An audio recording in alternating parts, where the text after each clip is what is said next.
Hey there, it's David H. Lawrence, the 17th. Hope you're doing well, hero. I have one last question that is part of the neurolinguistic programming outcome frame.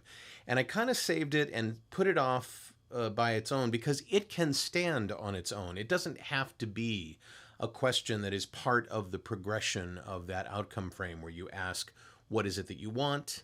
What will having that do for you? How will you know you have what you want when you get it? This fourth question is something that you can ask yourself independent of that. It works, and it's one of the other questions involved in the outcome frame when I lead a client through it if I want to take them from where they are now to where they want to go, or want to get them unstuck, or just want to understand more about what it is that they're really desirous of doing. And that question is a really simple one. The question is, okay, this is what you want. This is what you're going to get. This is what you'll know when you get it. This is what will having that do for you. So, what's stopping you from doing that right now? Getting what you want. Taking those steps to get where you want to go. What's stopping you? Now, sometimes we don't know what's stopping us, other than maybe fear of the unknown, anxiety about, the unknown, that Batu that I talked about in a recent video. But sometimes we do know, and we just don't know what to do about it.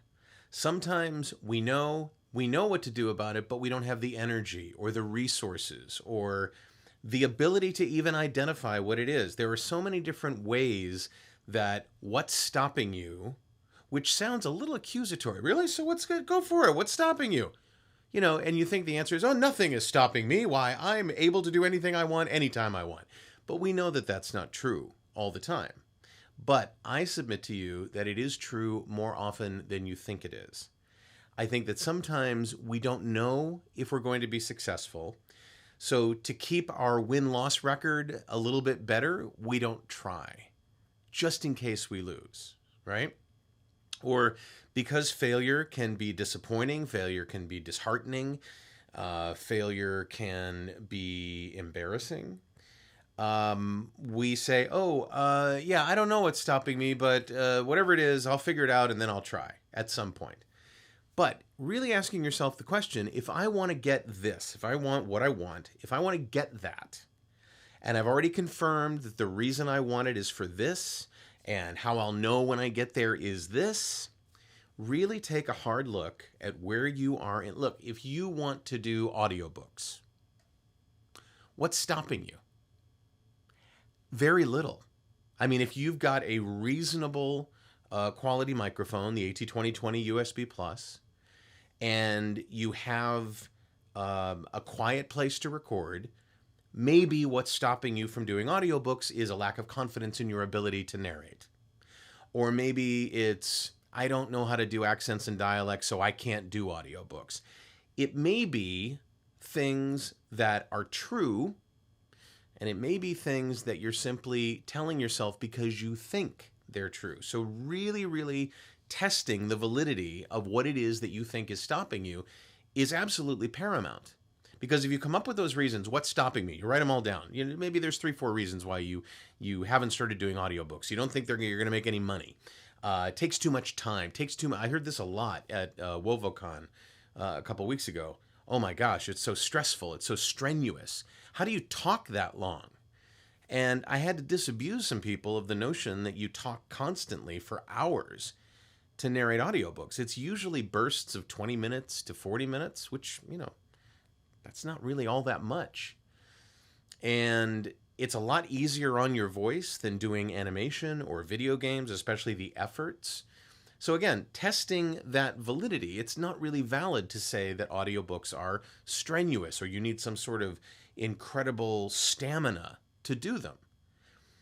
Because you can think of it like this. It's a whole bunch of little commercials put together or a whole bunch of little explainer videos put together. It's not really 8 or 10 or 15 or 20 hours straight of narrating. So, check the validity of what you think it is that's stopping you from getting where you want to go. And when you decide what it is that's stopping you, see if in fact you don't have a solution for that or can't find a solution for that. If it has to do with voiceover, if it has to do with performance, please get in touch. Let me know. Drop me a line.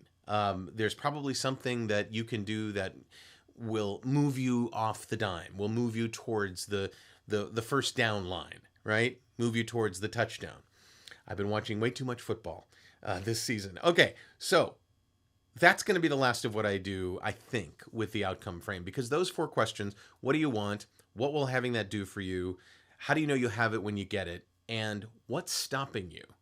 Very simply, putting those to use can really help you achieve what you want to achieve, can really move you from here to there, can get you unstuck.